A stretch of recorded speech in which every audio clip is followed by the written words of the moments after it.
வணக்கம் ருத்ரோ astro TV நேர்களே. நான் உங்கள் அன்பான சயின்டிபிக் வேதிக் அஸ்ட்ராலஜர் அஸ்ட்ரோரஞ்சி பேசுகிறேன். நல்லது நினைப்போம், நல்லதே நடக்கும். தொடர்ந்து நம்மளுடைய வீடியோஸ் பார்த்துட்டு இருப்பீங்க நம்புறேன்.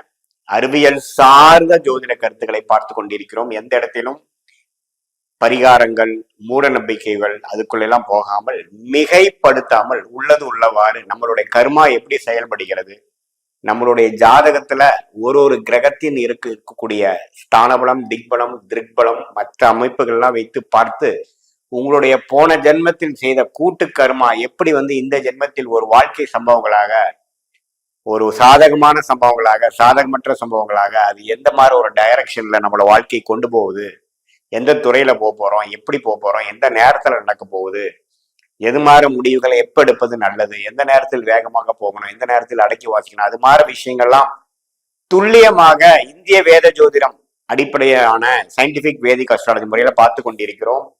அந்த வகையில இந்த வீடியோல ரிஷபராசிக்காரர்களுக்கு 2025 எத்தகைய ஒரு மாதமாக இருக்குங்கிறதுல இரண்டாவது ஹாஃப் என்று சொல்லப்படுகிற ஜூலை 1ஆம் தேதியிலிருந்து டிசம்பர் 31ஆம் தேதி வரைக்கும் 183 நாட்கள் the second half of 2025 எப்படி இருக்க போகுதுங்கிறத நாம கொஞ்சம் டீட்டெயில்டா பார்க்க போறோம்.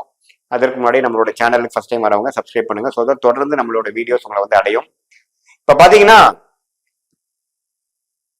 ரிஷபராசிக்காரர்களுக்கு ஆண்டு கிரகங்கள் எப்படி இருக்கு, ஆண்டு பயிற்சிகள் ஆகக்கூடிய கிரகங்கள் எப்படி இருக்குன்னா, குரு 2ஆம் இடத்துல மே 15ஆம் தேதி 14ஆம் தேதியே பயிற்சி ஆகிவிட்டார்.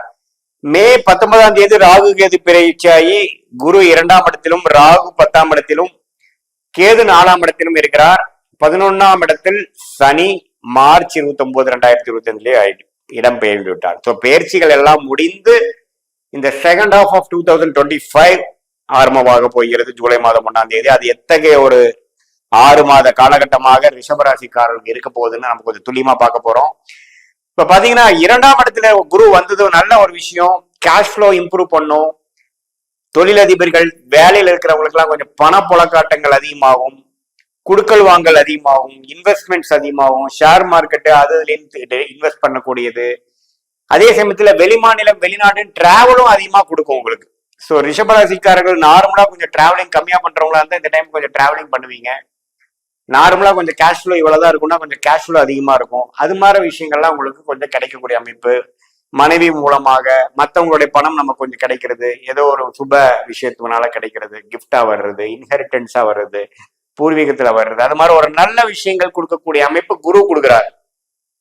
அதே சமயத்துல சனி 11ஆம் இடத்துல இருந்து அருமையான ஒரு அமைப்பு கொடுத்து நல்ல ஒரு நிம்மதியான ஒரு அமைப்பு, பெருமூச்சு விடுற மாதிரி. பழைய 2.5 வருடமாக 2023, 24 வேலை வேலை வேலைன்ட்டு எல்லாம் முயற்சிகளாக செய்து கொண்டிருந்ததுக்கு இப்ப அதுக்கு தக்க ஒரு அறுவடை செய்யக்கூடிய ஒரு நல்ல பலன்களை கொடுக்கக்கூடிய ஒரு அறுவடை செய்யக்கூடிய ஒரு காலகட்டமாக இருக்குதுங்க. சனி 11ஆம் இடத்துல இருக்கிறது. சோ அதுவும் அந்த 6 மாசம் 183 நாட்களுக்கு ஒரு சாதகமான ஒரு அமைப்பு தான். ராகு 10ஆம் இடத்துல குரு பார்வை பெறும் பொழுது சில புதிய உத்வேகம், புதிய முயற்சி, அடுத்த ஏரியால, அடுத்த டெரிட்டரியில போய் பண்றது, புதுசா ஒரு பிரான்ச் போடுறது, தெரியாத இடத்துல போய் கொஞ்சம் பண்றது, இது மாதிரி சில விஷயங்கள்லாம் நம்ம வாழ்க்கையில கொஞ்சம் செய்ய போறோம். தொழில இருக்கிறவங்க இன்னொரு அபிவிருத்தி பண்ண போறாங்க. வெளிநாடு இம்போர்ட் எக்ஸ்போர்ட், வேற ஊர்ல போய் ஒரு புதுசான ஒரு டெரிட்டரியில போய் நம்ம ஜெயிக்கிறது, ஆர்டர்ஸ் எடுக்கிறது. படிக்கிற பசங்க பாத்தீங்கன்னா வெளியூர் போய் படிக்கிறது, இது மாதிரி விஷயங்கள்லாம் கொடுக்கக்கூடிய அமைப்புகள் கண்டிப்பா ரிஷபராசிக்காரர்களுக்கு எல்லா வயதினருக்கும் கொடுக்கக்கூடிய அமைப்புகள் உண்டு. இப்போ சீனியர் சிட்டிசன்ஸ்லாம் கொஞ்சம் உடம்பு கொஞ்சம் பார்த்துக்க வேண்டியிருக்கு. 8ஆம் இடத்தை குரு பார்க்குறப்ப திடீர்னு சில டயபெட்டிஸ் ப்ராப்ளம், பிபி, சுகர் எல்லாம் கொஞ்சம் தலை தூக்குறதுக்கு வாய்ப்புகள் உண்டு. அடிவயிறு பிரச்சனைகள் அது மாதிரிலாம் கொஞ்சம் கொடுக்கக்கூடிய அமைப்புகள் உண்டு.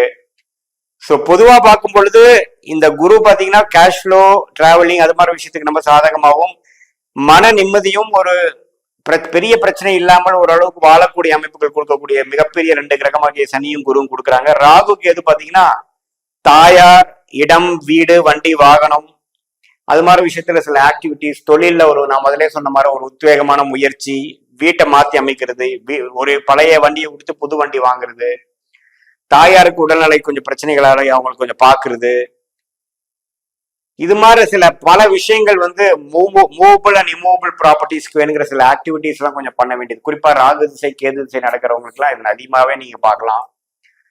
மற்றபடி ராசி அதிபதியாகிய சுக்கிரன், செவ்வாய், புதன், சூரியன் எல்லாம் பாத்தீங்கன்னா ஓரளவுக்கு நல்ல அமைப்பா தான் இந்த 6 மாச காலகட்டத்தில் இருக்கிறாங்க. அதெல்லாம் ஒன்றும் தவறு இல்லை. சோ மேலோட்டமா நல்லா பார்க்கும் பொழுது ரிஷபராசிக்காரர்களுக்கு பண விஷயம் பாசிட்டிவா இருக்குது, குடும்பம் அமைகிறது பாசிட்டிவா இருக்குது, அடுத்தவங்க பணம் நமக்கு வர்றது பாசிட்டிவா இருக்குது, வர வேண்டிய பணம் வந்து சேர்றது பாசிட்டிவா இருக்கு, வெளிநாடு போறதுக்கு பாசிட்டிவா இருக்குது, வெளி மாநிலம் போறதுக்கு பாசிட்டிவா இருக்கு. அதே சமயத்துல சில விஷயங்கள் கடுமையா உழைச்சதுக்கு வேணுங்கிற பலனை அனுபவிக்கிறதுக்கு அருமையா இருக்கு.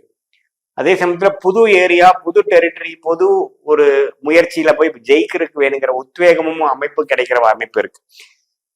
ஸோ இதே மாதிரி மாணவர்கள் பாத்தீங்கன்னா ஒரு புதுசா ஒரு படிப்பு படிக்கிறது, அதுக்கு வேணுங்கிற ஒரு புதிய என்வாயன்மெண்ட்ல போய் படிக்கிறது. இதே மாதிரி இளம் வயதினர் பாத்தீங்கன்னா ஒரு டிரான்ஸ்பர் ஆகி இன்னொரு இடத்துக்கு போறது, கவர்மெண்ட் ஜாப்ல இருக்கிறவங்க புதுசா ஒரு ஏரியாவுக்கு மாறுறது, ஓரளவுக்கு நல்ல அமைப்புகளாக இருக்குது. ஏன்னா சனி 11ஆம் இடத்துல இருக்கிறது அருமையான அமைப்புங்க. அதனால இந்த 183 நாட்கள் வந்து ஓரளவுக்கு பழைய பிரச்சனைகள்லாம் கொஞ்சம் படிப்படியா முடிந்து ஒரு நல்ல அமைப்பை கொடுக்கக்கூடிய ஒரு அமைப்பு ரிஷபராசிக்காரர்களுக்கு கட்டாயம் வந்துருச்சுன்னு தான் நம்ம தெரிஞ்சுக்கணும். அதே சமயத்துல போன வருஷம் ஒரு வருஷம் நடந்ததுக்கு இதுக்கு என்ன டிஃபரன்ஸ்னா, போன வருஷம் பாத்தீங்கன்னா ஓரளவுக்கு எல்லாமே ஸ்டெபிளைஸ் ஆச்சு, செலவுகள் கட்டுக்குள் வந்தது, எல்லாமே ஓரளவுக்கு ஒரு 1.5 வருஷமா செய்த உழைப்புக்கு வேணுங்கிற விஷயங்கள் நல்லா வந்தது. ஆனா இந்த டைம் பாத்தீங்கன்னா அடுத்த கட்ட ஒரு முயற்சி, அடுத்த கட்ட ஒரு புதிய ஒரு உத்வேகம், கொஞ்சம் முதலீடு, உண்மையா அதுக்காக இன்னும் கொஞ்சம் ஓடுறது, அது மாதிரி அடுத்த லெவல் ஆஃப் ப்ரோக்ரஸ்க்கும் குரோத்துக்கு ஓரியன்ட்காக திட்டம் தீட்டி புதிய வேலையில் இருக்கிறவங்களா இருந்தாலும் வேலை மாறுதலுக்காக ஒரு விஷயம், புதிய ஒரு குரோத்துக்காக வேலை மாறுறது, புதிய டொமைனுக்கு மாறுறது, நல்ல பேக்கேஜில் மாறுறது, அதே மாதிரி தொழில இருக்கிறவங்க ஒரு அபிவிருத்திக்காக வர்றது, இன்னொருத்தரோட சேர்ந்து ஒரு முயற்சி எடுக்கிறது, கூட்டு தொழிலா பண்றது, சுப இன்வெஸ்ட்மெண்ட் பண்றது, ஒரு தொழில் இருந்துட்டு இன்னொரு தொழில கால் வைக்கிறது, இது மாதிரி பல விஷயங்கள் பண்ணக்கூடிய ஒரு அற்புதமான ஒரு காலகட்டமாக செகண்ட் ஹாஃப் ஆஃப் 2025, அதாவது அடுத்த 183 நாட்கள் ஜூலை 1ஆம் தேதியிலிருந்து டிசம்பர் 31 வரைக்கும் ரிஷபராசிக்காரர்களுக்கு அற்புதமான ஒரு நாளா, அற்புதமான ஒரு காலகட்டமாக வருகிறதுங்க. இது மெயினாவே ரிஷபராசிக்காரங்க பண விஷயம், பினான்ஸ் விஷயம், பிசினஸ் விஷயத்துல கொஞ்சம் ஆர்வம் உள்ளவர்களாக இருப்பாங்க. அவங்களுக்கு எல்லாமே இந்த டைம் வந்து கொஞ்சம் இது இன்வெஸ்ட்மெண்ட் அது மாதிரி விஷயத்துல இருக்கும். ஒரே விஷயம் கேர்ஃபுல்லா இருக்க வேண்டியது என்னன்னா, சனியின் பார்வை உங்களுக்கு 8ஆம் வீட்டுக்கு வரனால ஷேர் மார்க்கெட் அதுல எல்லாம் நீங்க நம்ம ஆக்டிவா ட்ரேடிங் பண்ணக்கூடாது, லாங் டேர்ம் இன்வெஸ்ட்மெண்ட் தான் பண்ணணும். தங்கம் அது மாதிரி கொஞ்சம் ஸ்டாக்ஸ்ல எல்லாம் லாங் டேர்ம் இன்வெஸ்ட்மெண்ட் தான் பண்ணணுமே ஒழிய நம்ம ட்ரேடிங் பண்றது, இன்னைக்கு வாங்கிட்டு நாளைக்கு விற்கிறது, நம்ம எஃப் அண்ட் ஓன்னு சொல்லக்கூடிய ஃபியூச்சர்ஸ் அண்ட் ஆப்ஷன்ஸ்ல போய் பண்றதெல்லாம் வந்து கொஞ்சம் பிரச்சனைக்குரிய டைமா கொடுத்துருங்கிறத நீங்க தெரிஞ்சுக்கணும். நிறைய பேருக்கு இது மாதிரி ஆர்வம் வரும். 8ஆம் வீட்டுல குரு பார்வை வரும் பொழுது ஆல்ரெடி ராகு திசை போயிட்டு இருக்கிறோம், 8ஆம் வீட்டு அதிபதி திசை போயிட்டு இருக்கிற ரிஷபராசிக்காரர்களுக்கு இது மாதிரி ஒரு ஆர்வம் வரதான் செய்யும். ஆனா அதுல இருந்து நீங்க மாட்டிக்காம அதுல வந்து நீங்க லாங் டேர்மா தான் பண்ணணும் இல்லையா, நம்ம போட்டு அதுலயே இருந்தோம்னா நமக்கு வாழ்வாதாரம் கெட்டு போயிடுங்கிறத நான் வந்து சொல்ல விரும்புறேன். நீங்களே வந்து பண்ணி பார்த்தீங்கன்னா உங்களுக்கே புரியும். இது வந்து ஒரு பொதுவான பலனே தவிர உங்களுடைய ஜென்ம ஜாதகத்துல எப்படி ஒரு நடக்குது, தசாபுக்திகள் எப்படி இருக்குதுங்கிறதெல்லாம் நம்ம துல்லியமா பார்த்து இந்த கோச்சார் அமைப்போட சேர்த்து பார்க்கும் பொழுது துல்லியமான ஒரு ப்ரெடிக்ஷன் எடுத்து அது மூலமாக வாழ்க்கையில எந்த நேரத்துல எது செய்யணும், எந்த டைரக்ஷன்ல அடுத்த காலகட்டங்கள் ஷார்ட் டேர்ம் லாங் டேர்ம் எப்படி வருது நமக்கு தெரிஞ்சு அதுக்கு தகுந்த மாதிரி முடிவுகள் எடுத்து வாழ்க்கையில ஜெயிக்க முடியுங்கிறத நான் கேட்டுக்கொள்கிறேன்.